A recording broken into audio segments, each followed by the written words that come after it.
नमस्कार। वेबिनार में जुड़े सभी लोगों का स्वागत है। आज गिरनारी मंडल का 657वां वेबिनार है और वक्ता है अहमदाबाद से वैद्य श्री सुधेंदु त्रिपाठी साहब, जो आज जीवनचर्या, खान पान की आदतें और स्वास्थ्य विचार भाग 7 में आज व्यायाम के बारे में व्यायाम विषयक माहिती प्रदान करेंगे। वैद्य श्री सुधेंदु त्रिपाठी साहब से अनुरोध है कि वो अपना वक्तव्य अब शुरू कर सकते हैं। नमस्कार सर, जय धन्वंतरी।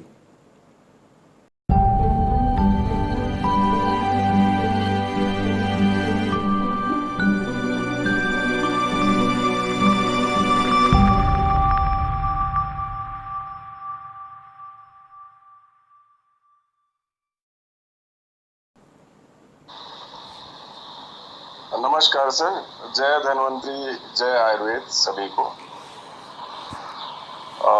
सावन का महीना है, बहुत भाग्यशाली हो जो आपने आज वेबिनार की संख्या रखी है हमारे लिए, वो भी एक पूर्णांक है। तो इष्ट देव का स्मरण करते हुए शुरुआत करता हूँ। ओम सौराष्ट्रे सोमनाथम च श्रीशैलम मल्लिकार्जुनम उज्जैन्यां महाकालम ओंकारम उलेश्वरम परल्यां वैद्यनाथम च डाकिन्यां भीमशंकरम सेतुवंदे दुरानिशम नागेशम दारुकावने वाराणस्यां तु विशेषं त्र्यंबकं गौतमी तटे हिमालये तु केदारं कुसुमेश्वरं च शिवालये एतानि ज्योतिर्लिंगानि सायं प्रातः पठेन सत्यनुकितं पापं स्मरणेन विनश्यति एतेषां दर्शनात् पात्रं न तिष्ठति कर्मक्षय तस्य तुष्टो महेश्वरः। गुरुदेव को प्रणाम करते हुए ओम गुरुर्ब्रह्मा गुरुर्विष्णु गुरुदेव महेश्वर गुरु साक्षात परम ब्रह्म तस्मै श्री गुरुवे नमः।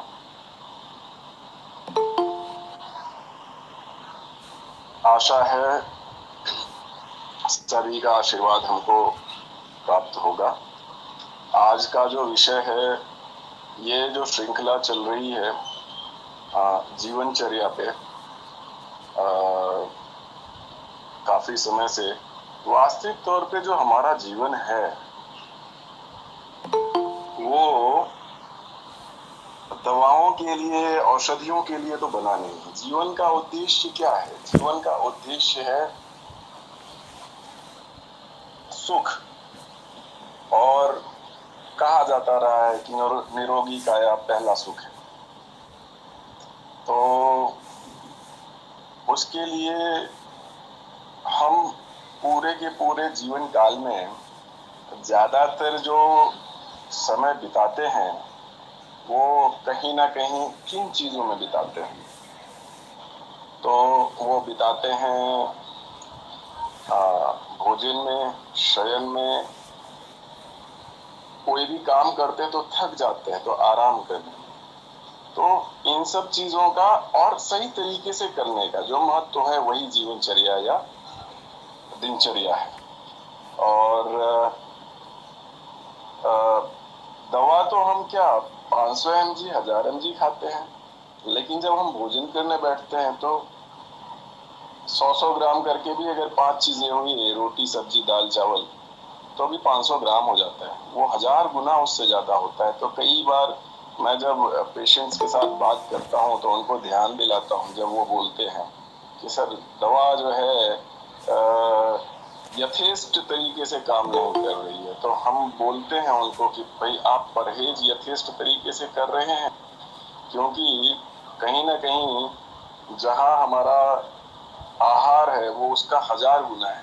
कोई कितने भी प्रभावशाली चीज हो, लेकिन 1000 गुना अगर उसका व्याप है, उसके सामने जो उसका कॉम्पिटिटर है, तो वो कितना टिकेगा? तो कई सारी चीजें हैं और सूत्र जो है कहीं ना कहीं ऐसे होते हैं जो सटीक बैठते हैं। तो विषय पे आते हैं। अभी तक जो हम लोगों ने बात की है, और प्रातः उत्थान की बात की, मलोत्सर्ग की बात की, दंत धावन की बात की, नस्य और गंडूश की बात की। अभ्यंग विषय पे आदरणीय ठक्कर साहब ने काफी बात की हुई थी, तो उसको हमने छोड़ दिया। आज हम बात कर रहे हैं व्यायाम पे। व्यायाम जो है वो वैसे तो सभी लोग जानते हैं कि हाँ भाई कसरत करना यानी व्यायाम है। वह या वी जो शब्द है वो कहीं ना कहीं व्यवस्था को इंगित करता है, और आयाम का मतलब होता है उच्चता। जैसे नए आयाम पे ले जाना, नए मुकाम पे ले जाना, तो उच्चता। हमारे शरीर की जो उच्चतम स्थिति है उसकी तरफ जो ले जाने वाली चीज है वो व्यायाम है। अगर देखा जाए कि चिकित्सा पद्धतियों में सबसे ज्यादा किन विषयों पे बात होती है, जहां चिकित्सा पद्धतियों के पास उत्तर या तो धूमिल है या नहीं है। भले वो मॉडर्न साइंस की पद्धतियां हो, एलोपैथी की पद्धतियां हो, हमारी पद्धतियां हो, कोई और चीजें हो, तो वहां पे बात होती है एक इनहेरिटेंस की। इनहेरिटेंस यानी कि वंशानुगत या परंपरागत चीजें जो, देखिए, जो दैव रूप से खोट खापड़ है, या हिंदी में कहें तो क्षति है, उसको तो पूरा नहीं किया जा सकता। उसके साथ साथ कुछ चीजें अब वो भी वंशानुगत भी हो सकती हैं और दैव योग से भी हो सकती हैं, लेकिन कुछ चीजें ऐसी होती हैं जो वंशानुगत आती हैं और बाद में पता चलती हैं, जैसे कि डायबिटीज है, कोलेस्ट्रॉल है, ऐसी सब चीजें। तो वहां पे भी अब उस प्रभाव को कम करना कई बार लगभग नामुमकिन होता है। उसके अलावा जो, तो एक वंशानुगत शब्द बहुत प्रचलित है, दूसरा शब्द जो प्रचलित है वो है मेटाबॉलिज्म, जिसको हिंदी में या आयुर्वेदिक भाषा में चयापचय बोलते हैं। तो व्यायाम क्या करता है? देखिए, हम लोग अगर देखा जाए कि दिन भर में कितनी बार खाते हैं, तो जो लोग ध्यान रखते हैं और दिनचर्या को सही तरीके से उसका परिपालन करते हैं, उन लोगों का तो खाने पीने का नियमित जो है नियम होता है। सुबह में नाश्ता कर लिया, दोपहर में खाना खा लिया, वापस अगर 4 बजे के आसपास चाय नाश्ता करना है तो कर लिया, शाम को खाना खाया, दूध पिए, सो गए। लेकिन आजकल की जो आपाधापी है, जो भाग दौड़ है, उसमें कहीं ना कहीं स्थिति ये होती है, हाँ भाई निकल रहे हैं, रास्ते में मिल गया वड़ा पाव, खा के भागे, दाबेली खा के भागे, ऑफिस पहुंचे, ऑफिस में 2 घंटे काम करने के बाद वापस भूख लगी, गए नीचे, चाय पे चाय चल रही है, और ऐसे ही बाहर की चीजें, पिज्जा, बर्गर, फलाना ढिमकाना, जो भी चीजें होती हैं, ये शहरी स्थितियां हैं। गांव में आज भी लोग भाग्यशाली हैं कि इन सब चीजों से कुछ हद तक बचे हैं, लेकिन फिर भी वहां पे भी ये जो बाजारीकरण है उसकी पहुंच कम नहीं है। तो कहीं ना कहीं मैं देखता हूं कि उधर भी इन चीजों का प्रचार प्रसार हो रहा है। तो ये व्यायाम करता क्या है और व्यायाम है क्या चीज, ये समझना बहुत जरूरी है। तो ये जो चयापचय है ना, चयापचय या मेटाबॉलिज्म जो है वो हमारा ऊर्जा को शोषित करने का और उसका प्रयोग करने का जो रेट है, या एक पर्टिकुलर समय में कितनी ऊर्जा हमने ली, आसान शब्दों में, और कितनी ऊर्जा का हमने विविध गतिविधियों में प्रयोग करके उसका क्षय किया, वो होता है चयापचय। हमारे शरीर के अंग प्रत्यंग जो है ना, जैसे मान लीजिए आप कल्पना करिए कि भैया भारत है, चीन है, अमेरिका है, कनाडा है, ऐसे अलग अलग देश हैं। हमारे अंग प्रत्यंग जो डिफरेंट सिस्टम्स हैं, उनको आप ऐसा समझ लीजिए कि ये देश, तो उनकी करेंसी क्या है? आपस में जो एक दूसरे को शक्ति प्रदान करने की जो करेंसी है हमारे शरीर की, वो वास्तविक तौर पे पंच महाभूत और उनका उनका जो सार है वो ऊर्जा है, शक्ति। और उसी से विविध गतिविधियां होती हैं, उसी के लिए होती हैं और उसी द्वारा होती हैं। ये बहुत बड़ी चीज है। ये अनुभव और चिंतन के हिसाब से मैं बता रहा हूं, हालांकि सामान्य तौर पे ये चीजें हमें ज्ञात तो है पर ध्यान जाता नहीं। और जब हम इन सब चीजों पे ध्यान देके हमारी गतिविधियों को नियंत्रित करते हैं तो चयापचय अपने उच्चतम स्थिति को पहुंचता है और हमारे स्वास्थ्य में वर्धन करता है। तो जो ऊर्जा का शोषण है या ऊर्जा का संचयन है, उसके लिए तो क्या है, उसके लिए जो भी विविध प्रकार के भोज्य पदार्थ हम लेते हैं, भोज्य पदार्थ के जो विविध प्रकार हैं उस पे हम आगे चल के चर्चा करेंगे।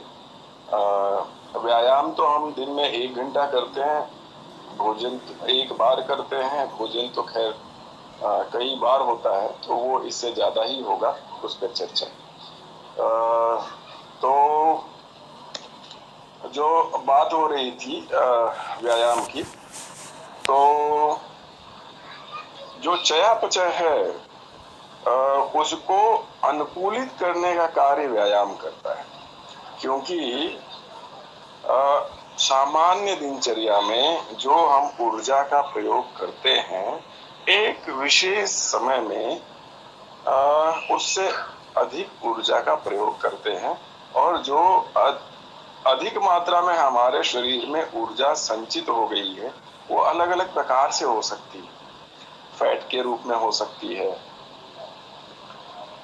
मसल्स के रूप में भी हो सकती है। ये स्थावर चीजों की बात कर रहा हूं मैं। वैसे तो ऊर्जा जो है प्रयुक्त होती रहती है, लेकिन इन दो चीजों के रूप में हमारे शरीर में संचित होती है, तो उनको नियंत्रित करने का कार्य करता है और हमारे शरीर को व्यवस्थित तौर पे चलाने का क्या कार्य करता है। तो डेफिनेशन पे आते हैं, व्यायाम क्या है। व्यायाम वह गतिविधि है जो इस समय अपने आप शरीर को स्वस्थ रखने के साथ व्यक्ति के समग्र स्वास्थ्य को भी बढ़ाती है। यह कई अलग अलग कारणों के लिए किया जाता है, जिनमें जो शामिल हैं वो मांसपेशियों को मजबूत बनाना, हृदय प्रणाली को सुदृढ़ करना, वजन घटाना या आनंद के लिए। लगातार और नियमित शारीरिक व्यायाम प्रतिरक्षा प्रणाली को बढ़ा देता है और यह हमारी नींद को कम करता है, और कभी कभी अगर अच्छी नींद ना हो तो उसको सुचारू रूप से लाने में भी मदद करता है। इससे हमें सुबह उठने पर तकलीफ नहीं होती। हृदय रोग, टाइप 2 मधुमेह, मोटापा जैसे समृद्धि के रोगों को रोकने में मदद करता है। यह मानसिक स्वास्थ्य को सुधारता है और तनाव को रोकने में मदद करता है। व्यायाम के प्रकार। आमतौर पर व्यायाम को मानव शरीर पर पड़ने वाले इसके समग्र प्रभाव के आधार पर 3 प्रकारों में वर्गीकृत किया जा सकता है।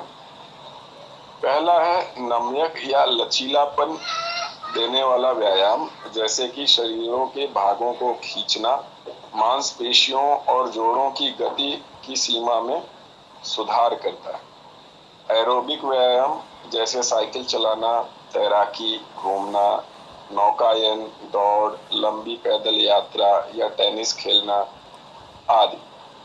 एरोबिक व्यायाम यानी कि जो वैसे व्यायाम जो हम खुली हवा में करते हैं। एनारोबिक व्यायाम जैसे वजन उठाना, क्रियात्मक प्रशिक्षण या छोटी दूरी की तेज दौड़, स्प्रिंटिंग अल्प अवधि के लिए पेशी शक्ति में वृद्धि करने वाले ये व्यायाम होते हैं। आज जो हम बात करेंगे वो विशेष तौर पे नम्यक व्यायाम पे बात कर रहे हैं। उसको डिटेल में लिया गया है। नम्यक व्यायाम यानी कि स्ट्रेचिंग। स्ट्रेचिंग एक शारीरिक व्यायाम है जिसमें शरीर के किसी हिस्से को एक निश्चित स्थिति में रखना होता है, जो मांसपेशी या मांसपेशी समूह की लंबाई और विस्तार में मदद करता है और इस प्रकार इसका लचीलापन और लोच बढ़ाता है। स्ट्रेचिंग के जो प्रभाव होते हैं हमारे शरीर पे वो इस प्रकार हैं। लचीलेपन में सुधार करता है तथा उम्र बढ़ने के साथ होने वाली गतिशीलता में कमी को टालता है। बेहतर लचीलेपन के परिणाम स्वरूप शारीरिक गतिविधियों में प्रदर्शन में सुधार होता है। चोट और क्षति के जोखिम को कम करता है क्योंकि आपका लचीलापन बढ़ता है, बैलेंस बढ़ता है। रक्त परिसंचरण में सुधार होता है। मांसपेशियों में दर्द कम होता है और रिकवरी में समय लगता है। गति की सीमा भी बढ़ा देता है। संकेत: जोड़ों की गति की सीमा में सुधार करता है। पीठ की मांसपेशियों को मजबूत करके मुद्रा में सुधार करता है। मांसपेशी समूहों के बीच सामान्य न्यूरोमस्कुलर संतुलन लौटाता है। चोटों, तनाव और क्षति को कम करता है। मांसपेशियों में दर्द कम करने के लिए व्यायाम से पहले और बाद में स्ट्रेचिंग की एक्सरसाइजेस करनी चाहिए। कब ना करें? हड्डी के ब्लॉक की उपस्थिति के कारण जोड़ में सीमित गति हो, फ्रैक्चर के तुरंत बाद जब वह पूरी तरह से ठीक नहीं हुआ हो, तीव्र सूजन या संक्रमण हो, जोड़ों की हरकत के दौरान तेज दर्द होता हो, हेमेटोमा या अन्य कोमल उत्तक आघात हुआ हो, हाइपर मोबिलिटी का इशू हो, ऐसी स्थिति में स्ट्रेचिंग एक्सरसाइज नहीं करनी चाहिए। स्ट्रेचिंग के प्रकार। स्ट्रेचिंग एक्सरसाइज को पारंपरिक रूप से प्रशिक्षण और रिकवरी प्रोग्राम के हिस्से के रूप में शामिल किया जाता है। यह ध्यान रखना महत्वपूर्ण है कि प्रत्येक प्रकार की स्ट्रेचिंग के लिए अधिकतम शक्ति, दोहराव की संख्या और कुल मात्रा अलग अलग होती है। तो जिस प्रकार से ये हिदायतें दी गई होती हैं कि अधिकतम शक्ति क्या होनी चाहिए, कितनी संख्या में दोहराव करना है और कुल मिलाकर कितना करना है, उसके अनुरूप ही करना चाहिए। उससे कम करने पे शरीर को पूर्णतः लाभ नहीं मिलेगा। अधिक करने पे एग्जॉशन होने के कारण या स्ट्रेन पड़ने के कारण दिक्कतें हो सकती हैं। स्ट्रेचिंग के प्रकार। स्ट्रेचिंग के 3 अलग अलग प्रकार हैं, जिनको स्थैतिक खिंचाव यानी SS, गतिशील खिंचाव यानी DS, संकुचन पूर्व स्ट्रेचिंग यानी प्रोप्रियोसेटिव न्यूरोमस्कुलर फैसिलिटेशन स्ट्रेचिंग, इस प्रकार से कहा जाता है। स्ट्रेचिंग टेक्निक्स में स्टैटिक स्ट्रेचिंग जो कि SS है, उसके 2 भाग हैं। एक्टिव या सेल्फ, मतलब अपने आप के हिसाब से होता है। दूसरा पैसिव, जिसमें पार्टनर की मदद की जरूरत पड़ती है। डायनेमिक स्ट्रेचिंग जो है वो एक्टिव और बैलिस्टिक, इस प्रकार से 2 भागों में बांटा जाता है। और प्री कॉन्ट्रैक्शन में PNF एंड अदर्स टेक्निक्स आती है। स्थैतिक स्ट्रेचिंग एक धीमी गति वाली नियंत्रित शारीरिक गतिविधि है जिसमें शरीर के अंग को एक आरामदायक स्थिति में रखना शामिल है, जो लंबे समय तक आमतौर पर 30 सेकंड कम बल के साथ दर्द पैदा किए बिना मांसपेशियों को बढ़ाता है, व्यवस्थित करता है, उनकी शक्ति बढ़ाता है। स्थैतिक स्ट्रेचिंग के 2 प्रकार हैं। सक्रिय स्थैतिक स्ट्रेचिंग में बिना किसी सहायता के स्थैतिक स्ट्रेचिंग करना शामिल है। निष्क्रिय स्थैतिक स्ट्रेचिंग में बाहरी बल की सहायता से निष्क्रिय रूप से स्ट्रेचिंग करना शामिल है। जो सहयोगी, सहायक या गुरुत्वाकर्षण बल हो सकता है। स्थैतिक स्ट्रेचिंग के प्रभाव, जोड़ में गति की सीमा में सुधार करता है। ऊपर जो हम लोग व्यायाम की चीजें हैं उसी तरीके के प्रभाव इसमें भी हैं, कुछ विशिष्ट प्रभाव भी होंगे, इसलिए मैं पढ़ देता हूँ। जोड़ में गति की सीमा में सुधार करता है, मांसपेशियों में अकड़न और दर्द कम करता है, मांसपेशियों में खिंचाव और अन्य चोटों के जोखिम को कम करता है, आसन संबंधी जागरूकता और शरीर की मुद्रा में सुधार करता है, परिसंचरण को बढ़ाता है, जिसके परिणाम स्वरूप व्यायाम के बाद रिकवरी अवधि कम हो जाती है। स्थैतिक स्ट्रेचिंग की आवृत्ति और अवधि, स्ट्रेच को पकड़ने की अवधि सुधार को नोटिस करने के लिए अप्रासंगिक है, बल्कि यह महत्वपूर्ण है कि एक सप्ताह में कितनी बार स्ट्रेच को दोहराया जाता है। यह ध्यान रखना महत्वपूर्ण है कि प्रत्येक मांसपेशी को केवल एक बार ही स्ट्रेच किया जाना चाहिए और इसे 5 मिनट तक पकड़ना चाहिए, जिसे 5 1 मिनट के व्यायाम या 30 सेकंड के 10 व्यायामों में विभाजित किया जाता है।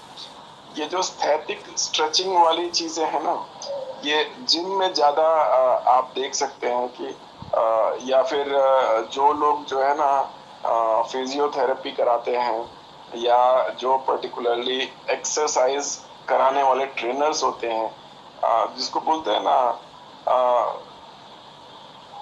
20 सेट पुशअप के और पुलअप के लगाओ, इस तरीके का। तो एक जस्ट इलस्ट्रेशन था समझाने के लिए। हम एक सप्ताह में जितना अधिक स्ट्रेच करेंगे परिणाम उतने ही बेहतर होंगे।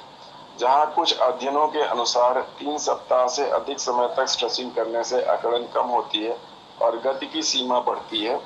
2 से 8 मिनट के स्ट्रेच से गति की सीमा बढ़ती है, जबकि 10 मिनट के स्ट्रेच से गति की सामान्य सीमा फिर से प्राप्त होती है। जिन व्यक्तियों को मुख्य उद्देश्य सामान्य फिटनेस है, उनके लिए यह अनुशंसा की जाती है कि स्टैटिक स्ट्रेचिंग सप्ताह में कम से कम 2 बार की जानी चाहिए और स्ट्रेच को कम से कम 15 सेकंड तक बनाए रखना चाहिए। उसके बाद डायनेमिक स्ट्रेचिंग करनी चाहिए। वृद्ध वयस्कों के लिए सुधार देखने के लिए स्टैटिक स्ट्रेचिंग की अवधि लंबी होनी चाहिए। उदाहरण के लिए 60 सेकंड का होल्ड स्ट्रेच गति की सीमा में प्रति सप्ताह 2 डिग्री की वृद्धि करता है, जबकि 30 सेकंड का होल्ड 1 डिग्री की वृद्धि करता है।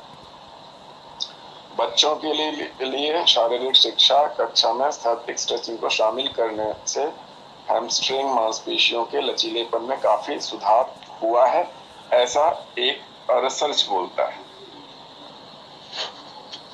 वार्म अप के रूप में 60 सेकंड से कम समय तक स्थिर स्ट्रेच से ताकत और प्रदर्शन पर न्यूनतम नकारात्मक प्रभाव पड़ सकता है, इसलिए वार्म अप के लिए कम से कम 60 सेकंड की अवधि पर विचार किया जा सकता है। गतिशील स्ट्रेचिंग यानी कि जिसको डायनेमिक स्ट्रेचिंग कहा जाता है।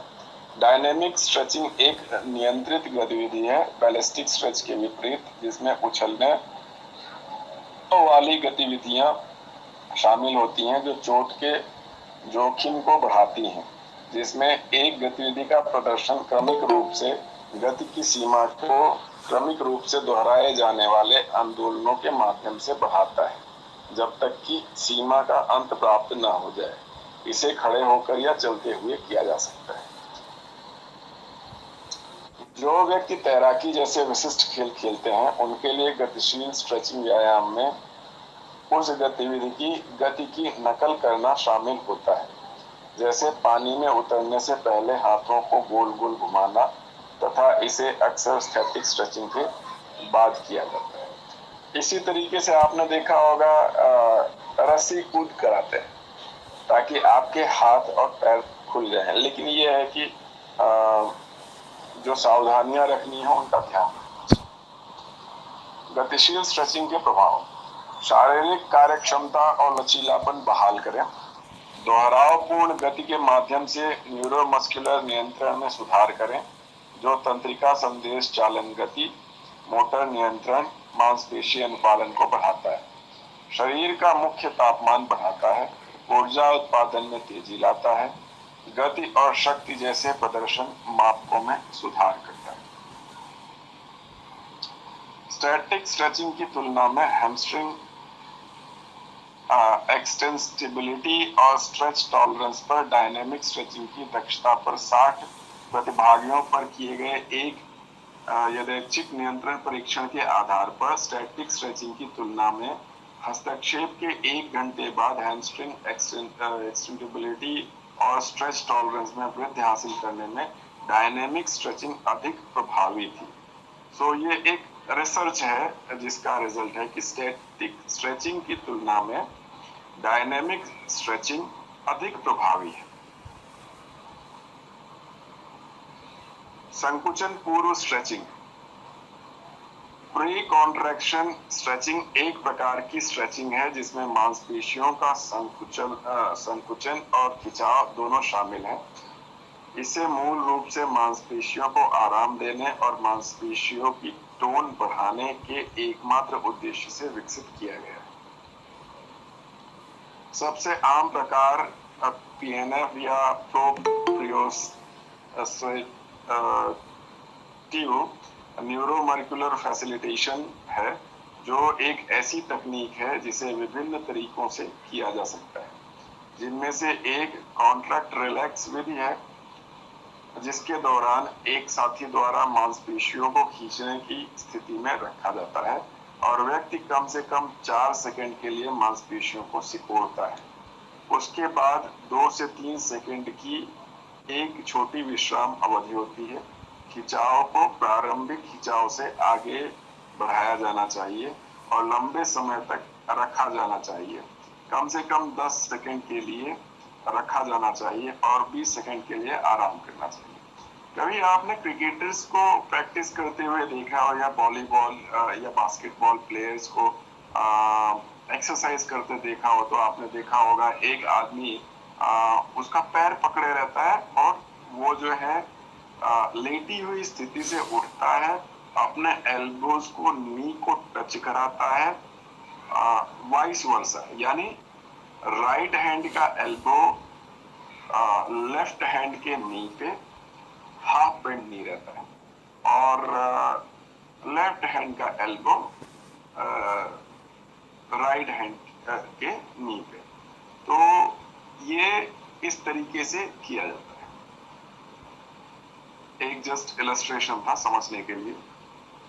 एक और होल्ड रिलैक्स विधि होगी जिसमें पहले एक साथी द्वारा मांसपेशियों को एक खिंचाव की स्थिति में रखा जाता है और फिर साथी व्यक्ति से इस संकुचन को रोकने के लिए कहते हुए मांसपेशियों को सिकोड़ता है और उसके बाद साथी द्वारा मांसपेशियों का निष्क्रिय खिंचाव लागू किया जाता है।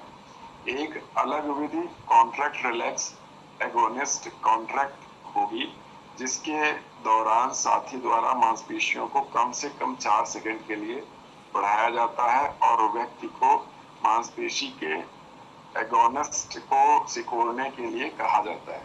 फिर मांसपेशी के विरोधी को सक्रिय करने के बाद 20 सेकंड की विश्राम अवधि होती है। प्री कॉन्ट्रैक्शन स्ट्रेचिंग के अन्य प्रकार हैं पोस्ट आइसोमेट्रिक रिलैक्सेशन और post facilitation stretch. PNF stretching की अलग अलग तकनीकें हैं। ये सभी मांसपेशियों को उसकी सीमा तक खींचने पर ध्यान केंद्रित करती हैं। इनका इस्तेमाल शरीर की लगभग सभी मांसपेशियों पर किया जा सकता है और इन्हें अकेले या सहायता के साथ किया जा सकता है। मांसपेशियों को उसकी सीमा तक खींचने से उल्टा खिंचाव प्रतिवर्त सक्रिय हो जाता है। एक प्रतिवर्त जो चोट को रोकने के लिए मांसपेशियों को उसकी प्रारंभिक स्थिति में वापस लाता है। स्ट्रेचिंग की क्रियाविधि। मांसपेशी फाइबर का खिंचाव सार्कोमेयर से शुरू होता है, जो मांसपेशी फाइबर में संकुचन की मूल इकाई है। जैसे ही सार्कोमेयर सिकुड़ता है, मोटे और पतले मायोफिलामेंट के बीच ओवरलैप का क्षेत्र बढ़ जाता है। जैसे ही यह फैलता है, ओवरलैप का यह क्षेत्र घटता है, जिससे मांसपेशी फाइबर लंबा हो जाता है। एक बार जब मांसपेशी फाइबर अपने अधिकतम आराम लंबाई पर होता है, सभी सार्कोमेयर पूरी तरह से खिंच जाते हैं, तब अतिरिक्त खिंचाव आसपास के संयोजी ऊतक पर बल डालता है। जैसे ही तनाव बढ़ता है, संयोजी ऊतक में कोलेजन फाइबर तनाव के समान बल की रेखा के साथ खुद को संरेखित करते हैं।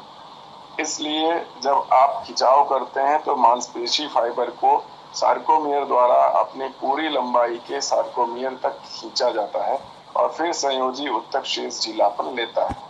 जब ऐसा होता है, खिंचाव प्रशिक्षण द्वारा उत्पन्न प्रारंभिक परिवर्तनों में यांत्रिक अनुकूलन शामिल होते हैं, जिसके बाद तंत्रिका अनुकूलन होते हैं, जो शक्ति प्रशिक्षण के दौरान देखे गए अनुक्रम के विपरीत है।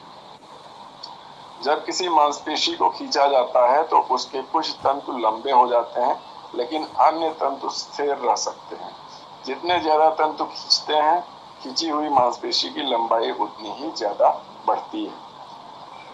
प्रोप्रियोसेप्टर्स खिंचाव से संबंधित प्रोप्रियोसेप्टर्स टेंडन और मांसपेशी फाइबर में स्थित होते हैं। स्ट्रेचिंग के निर्धारक। स्ट्रेचिंग के जो निर्धारक हैं वो इस प्रकार हैं। संरेखण। रोगी की स्थिति आरामदायक होनी चाहिए और ऐसी होनी चाहिए कि खिंचाव बल विशेष मांसपेशी पर लागू हो। स्थिरीकरण। मांसपेशी के जिस अस्थि भाग को खींचा जाना है उसे उचित रूप से स्थिर किया जाना चाहिए। तीव्रता।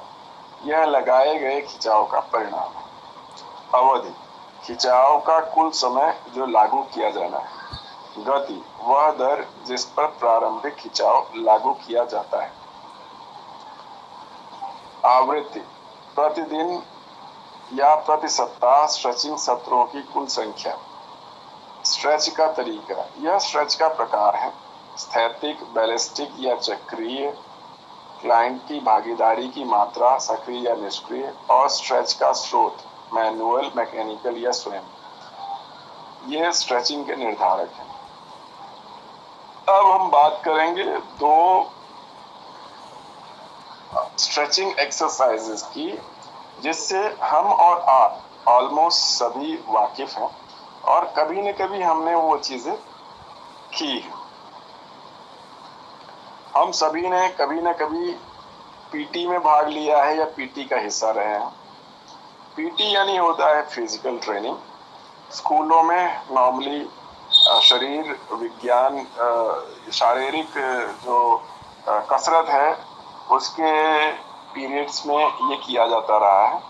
इसमें अलग अलग तरीके की एक्सरसाइजेज जो मूवमेंट को, बैलेंस को सपोर्ट करती हैं और बार बार गतिविधियों का आवर्तन करती हैं, एक पर्टिकुलर संख्या में, एक पर्टिकुलर समय के लिए, एक पर्टिकुलर स्थिति में, एक पर्टिकुलर क्रम के साथ। तो एक बहुत ही अच्छी तरीके की स्ट्रेचिंग एक्सरसाइज है जो स्कूलों में विविध संस्थाओं जैसे पुलिस, सेना आदि में, एनसीसी आदि जैसे सशुरक्षा बलों में कराई जाती।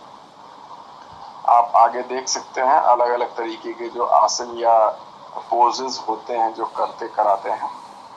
इसके बारे में थोड़ा डिटेल में बात करते हैं।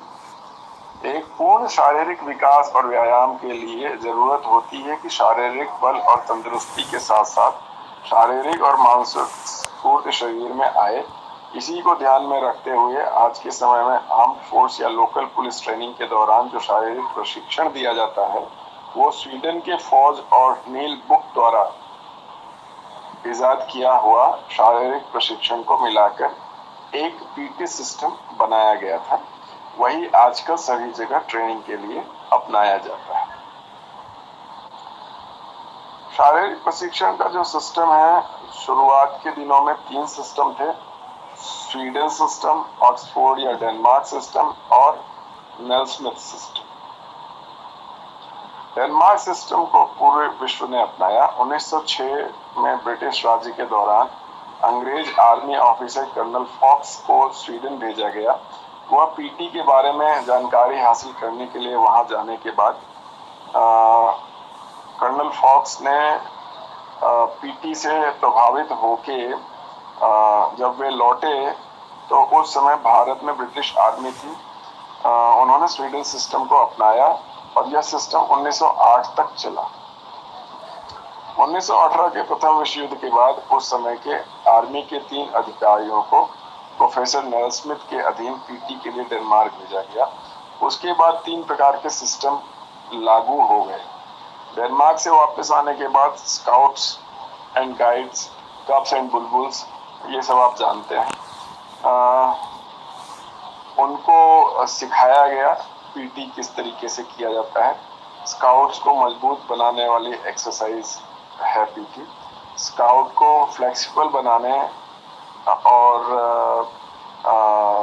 उनको और मजबूत बनाने के लिए ये एक्सरसाइज कराई जाती है। इतना सब करने के बाद ये देखा गया कि ये जो एक्सरसाइज है उससे स्काउट्स में शक्ति और आत्मविश्वास दोनों का विकास हुआ।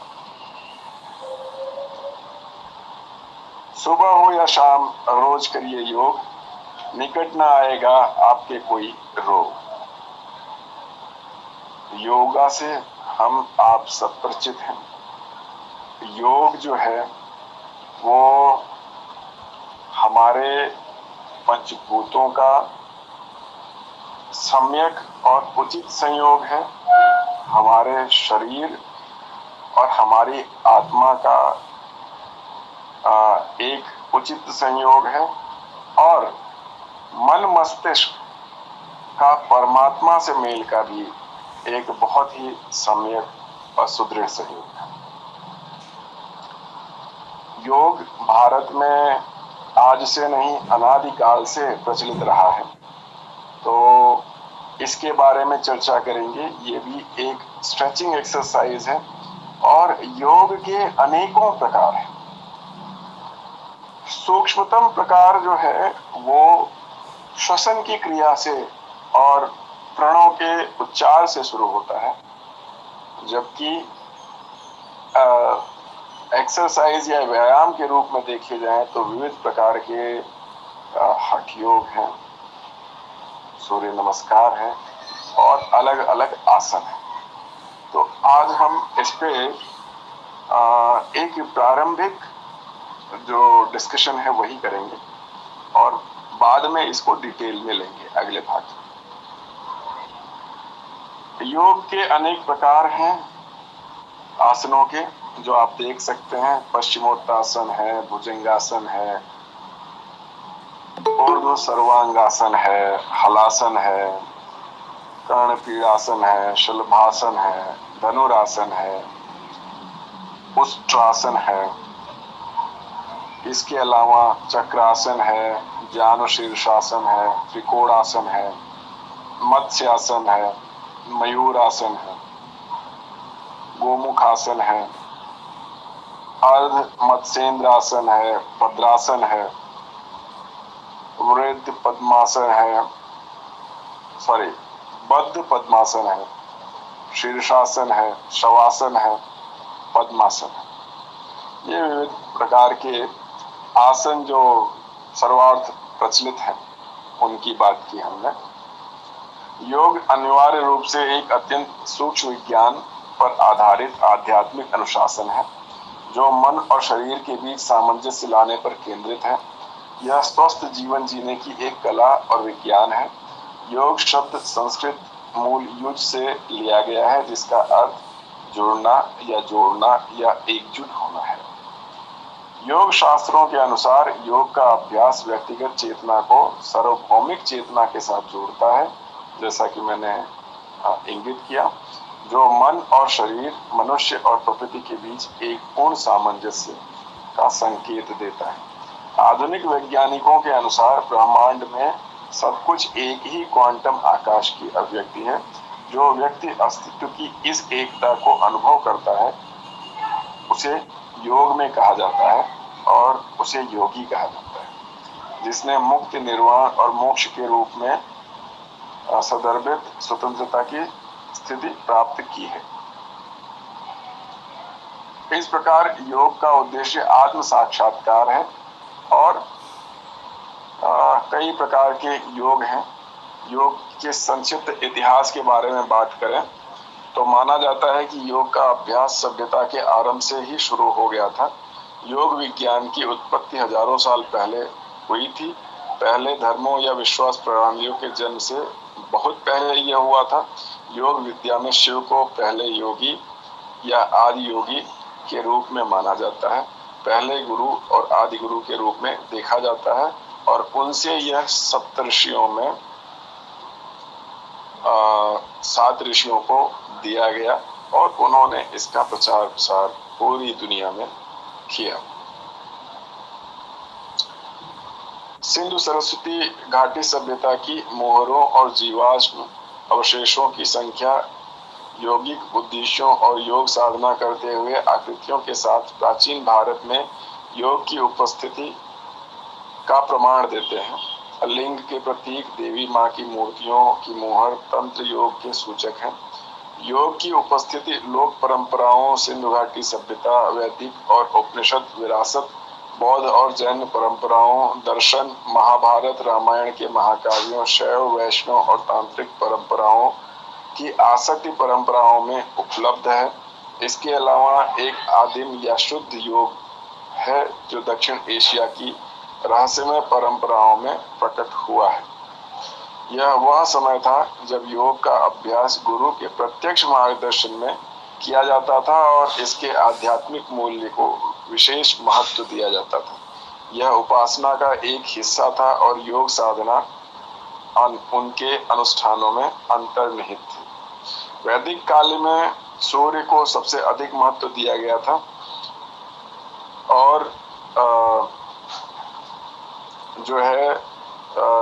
इसीलिए जो प्रमुख देवता है हमारे वेदों में उसमें सबसे ज्यादा सूर्य की गिनती आती है, आदित्य की गिनती आती है। तो सूर्य नमस्कार का अभ्यास इसी प्रभाव के कारण बाद में आविष्कार किया गया। प्राणायाम दैनिक अनुष्ठान का एक हिस्सा था और आहुति देने के लिए किया जाता था।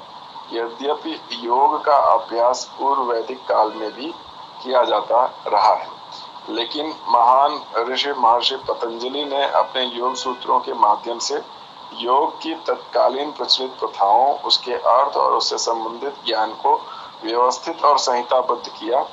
पतंजलि के बाद कई ऋषियों और योग गुरुओं ने अपने सुप्रलेखित अभ्यासों और साहित्य के माध्यम से इस क्षेत्र में संरक्षण और विकास में बहुत योगदान दिया है।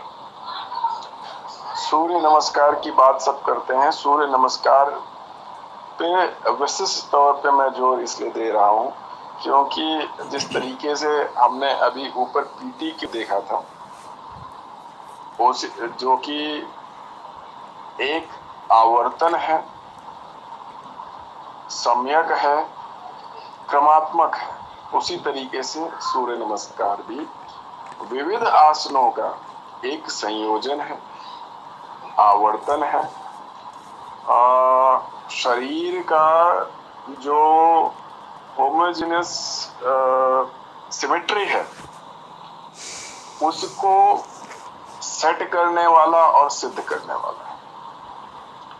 तो यहाँ आप देख सकते हैं सूर्य नमस्कार में जो अलग अलग स्थितियों में आसन बनते हैं वो दिख रहे हैं।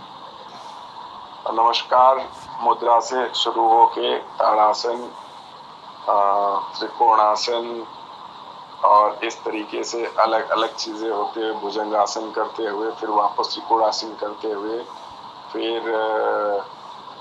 ताड़ासन करते हुए अंतोगत्वा वापस प्रणाम। योग न सिर्फ हमारे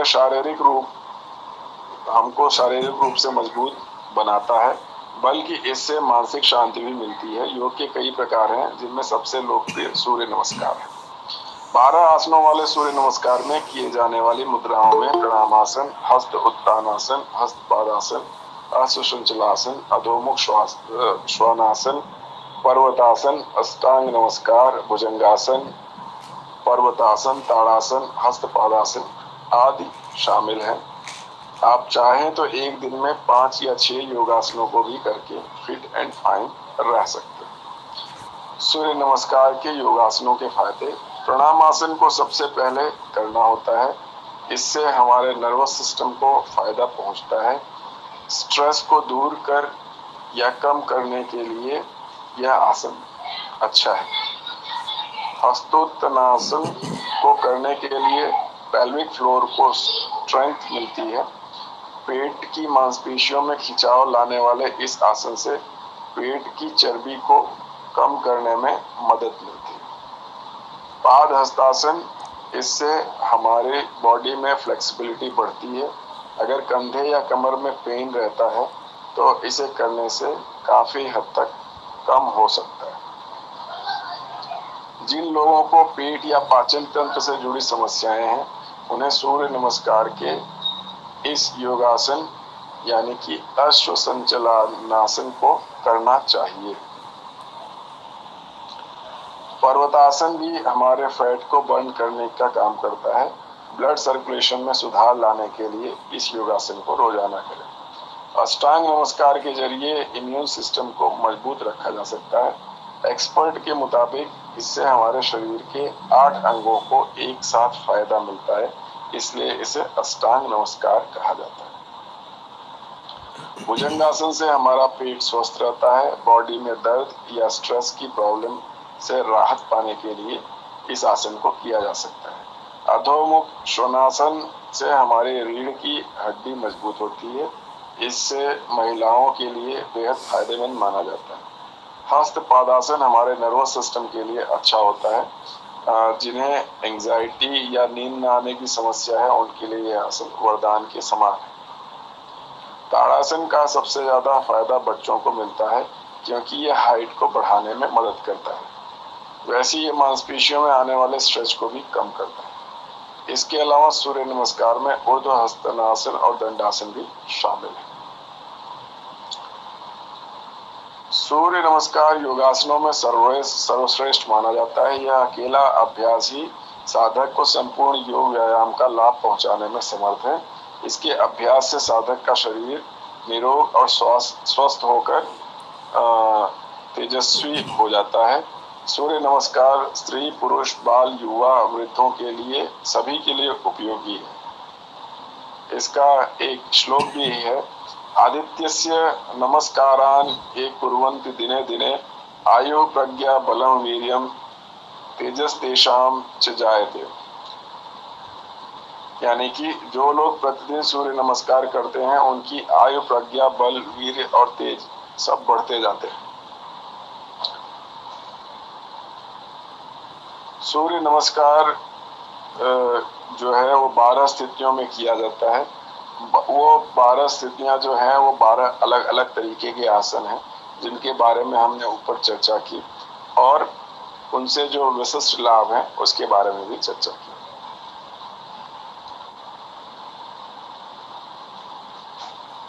तो इस प्रकार हम लोगों ने आज जो व्यायाम है, व्यायाम के 3 प्रकार समझे। वो जो 3 प्रकार हैं उसमें पहला प्रकार है स्ट्रेचिंग एक्सरसाइजेज, दूसरा प्रकार है एरोबिक और तीसरा प्रकार है एनारोबिक। स्ट्रेचिंग एक्सरसाइजेज में भी अलग अलग तरीके की स्ट्रेचिंग है, उन पे हमने बात की और उसमें जो 2 सर्वसामान्य किंतु आसानी से समझ में आने वाली और की जा सकने वाली पद्धतियां हैं, उनके बारे में बात की। योगासन जो है या योग पद्धति जो है वो अभी प्रारंभिक रूप पे उस पे चर्चा हुई है। इसको और इसमें सूर्य नमस्कार पे ही विशिष्ट तौर पे चर्चा हुई है। अगले भाग में हम योगासन पे और विशेष चर्चा करेंगे और उसके अलावा व्यायाम को का जो चर्चा है उसको और आगे बढ़ाएंगे। आप लोगों का सहयोग हमेशा मिलता रहा है, बहुत बहुत धन्यवाद। और यान कांचे पापान जन्मांतर कृतांच तान तान प्रदक्षिणा पदे पदे, इस मंत्र के साथ जो भी त्रुटियां हुई हों उसके लिए क्षमा प्रार्थी हैं। बहुत बहुत धन्यवाद। धन्यवाद धन्यवाद, शुक्रिया, आभार। वैद्य श्री सुधींद्र त्रिपाठी साहब ने आज स्ट्रेचिंग एरोबिक, इन एरोबिक जैसी एक्सरसाइज, व्यायाम के बारे में अच्छी जानकारी दी। सूर्य नमस्कार के बारे में बहुत अच्छा नॉलेज दिया, ज्ञान दिया। सूर्य नमस्कार सबसे अच्छा है। और जो व्यायाम करते हैं उसके पहले स्ट्रेचिंग के बारे में भी बताया। फिजिकल ट्रेनिंग, पीटी एक्सरसाइज के बारे में भी बताया है। और ज़्यादातर स्कूल में व्यायाम कराते हैं। व्यायाम का एक पीरियड होता है, सुबह एक पीरियड, एक दिन तो व्यायाम सप्ताह में तो होता ही रहता है। तो व्यायाम अलग अलग व्यायाम कराते हैं, अलग अलग आसन भी होते हैं। योग और प्राणायाम भी अच्छा है सेहत के लिए। और जो खेल खेलते हैं, अब बच्चे लोग तो खेल खेलते हैं और खेलने से व्यायाम हो जाता है। जैसे बाहरी रमतें हैं, जैसे कुछ खेल ऐसा है जो रमत के दौरान, जैसे कि रस्सी कूद होती है या दौड़ना होता है या कुछ कबड्डी या दूसरा कई खेल होते हैं। तो खेलने से व्यायाम हो जाता है गमत से।